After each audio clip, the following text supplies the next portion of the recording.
ভারতীয় নৌসেনার রণসজ্জা যুদ্ধ প্রস্তুতিতে আরো এক ধাপ নয়া প্রযুক্তির মাইনে সফল পরীক্ষা ডিআরডিও এবং নৌসেনার যৌথ মহড়া মাল্টি ইনফ্লুয়েন্স গ্রাউন্ড মাইন তার পরীক্ষামূলক বিস্ফোরণ। যে ছবি আপনারা দেখছেন, নৌসেনার রণসজ্জা, ডিআরডিও নৌসেনার যৌথ মহড়া, নয়া প্রযুক্তির মাইনের সফল পরীক্ষা, যুদ্ধ প্রস্তুতিতে আরো এক ধাপ।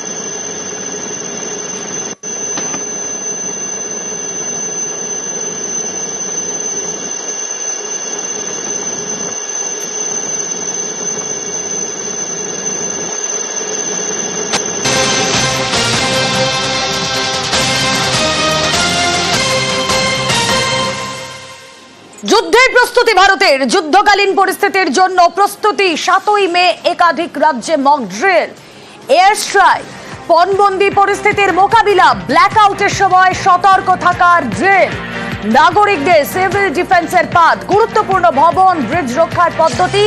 মক ড্রিলে যুদ্ধকালীন পরিস্থিতির প্রস্তুতি, যুদ্ধের প্রস্তুতি শুরু ভারতের। এই নিয়ে আমরা কথা বলবো। আমাদের সঙ্গে রাজীব কুমার শ্রীবাস্তব, প্রতিরক্ষা বিশেষজ্ঞ, প্রাক্তন সেনাকর্তা রয়েছেন সঙ্গে। রাজীব বাবু, এই যে যুদ্ধের প্রস্তুতি ভারত শুরু করে দিয়েছে, নাগরিকদের সিভিল ডিফেন্সের পাঠ কতটা সিগনিফিকেন্ট? দেখুন, 1971-এর পর, যুদ্ধের পর এটা হলো। আগে এর মাঝখানে আমাদের একটা আরো যুদ্ধ হয়েছিল, যেটা আমরা বলি কার্গিল। কিন্তু কার্গিলটা আপনার লাইন অফ কন্ট্রোলের কাছে ছিল। আপনাকে একটু কথা বলে দিই, দেখুন পাকিস্তান সঙ্গে আমরা 4 রকমের বর্ডার আছে আমাদের। একটা আছে আইবি, ইন্টারন্যাশনাল বর্ডার, যেখানে আমাদের সার্ভে পিলার গুলো আছে, ওটা আপনার গুজরাট থেকে নিয়ে আপনার জম্মু পর্যন্ত। তারপর লাইন অফ কন্ট্রোল যেটা ডিসপিউটেড আছে, যার মধ্যে পিওকে আছে ওদের কাছে, পাক অকুপাইড কাশ্মীর, ওটা লাইন অফ কন্ট্রোল বলি আমরা। আর উপরের দিকে সিয়াচিনে আছে এজিপিএল, অ্যাকচুয়াল গ্রাউন্ড পজিশন লাইন। তো 3টা এটা, আর একটা সাকশন ভ্যালি 4টা। আগে কি হতো যে আমরা যে কার্গিল টাইমে আমরা শুধু লাইন অফ কন্ট্রোলে গিয়ে আমরা অ্যাটাক করেছিলাম, বা বারবার যেটা আমরা করছি লাইন অফ কন্ট্রোলে। এবার পাকিস্তানও ভেবেছিল যে আমরা একটা লিমিটেড একটা কিছু করব, যেরকম বালাকোটে হয়েছিল বা উড়িতে স্ট্রাইকে যেরকম করেছিল, এটা লিমিটেড করব। আর তাই জন্য ওরা কি করেছিল, লাস্ট 5 দিন ধরে ওরা পাক অকুপাইড কাশ্মীরের 3টে জিনিস বললো। ওরা বললো নীলম ভ্যালিতে যতগুলো টুরিস্ট আছে ওদেরকে বের করে দিল, নাম্বার 1।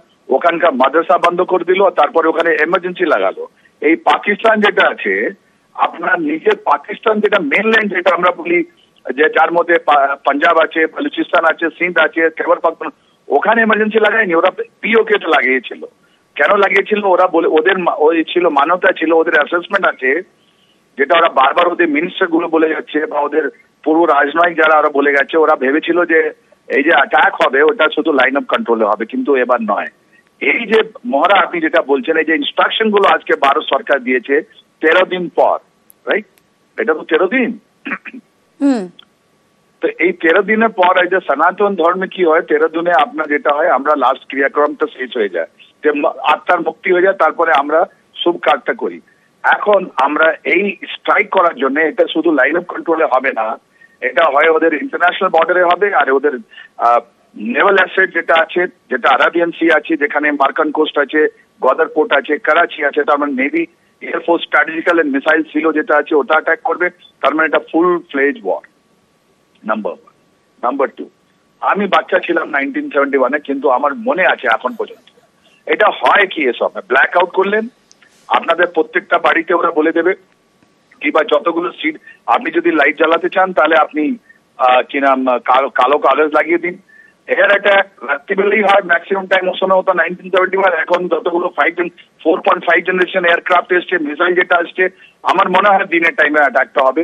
কিন্তু রাতের জন্য, সুরক্ষার জন্য এটা করলো। সিভিল ডিফেন্স পুরো জিনিসটা খতিয়ে দেখবে, এটা আমরা বলি রিয়ার এরিয়া সিকিউরিটি, ওটা দেখবে ওরা।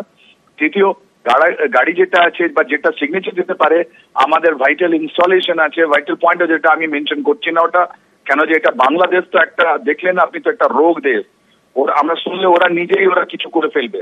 বাংলাদেশের উপরে আর আমাদের বিশ্বাস নেই, এই যে বাংলাদেশ আর্মি জেনারেল ওয়াকুরুজ্জামানের উপরে আমাদের কোনো বিশ্বাস নেই।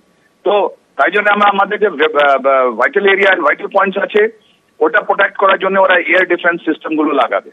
আর ওই এয়ার ডিফেন্স সিস্টেমের সঙ্গে সঙ্গে এখন যে আমাদের এয়ার ডিফেন্স সিস্টেমে S-400 ব্রহ্মোস মিসাইল যেটা আছে, যেটা 5টি ইউনিট ছিল, এটা অগমেন্ট করা হয়েছে বা ইভিয়া মিসাইল যেটা রাশিয়া থেকে এসছে, ওরা অগমেন্ট করে একটা 3 লেয়ারের ওরা করবে, ডিফেন্স বানাবে।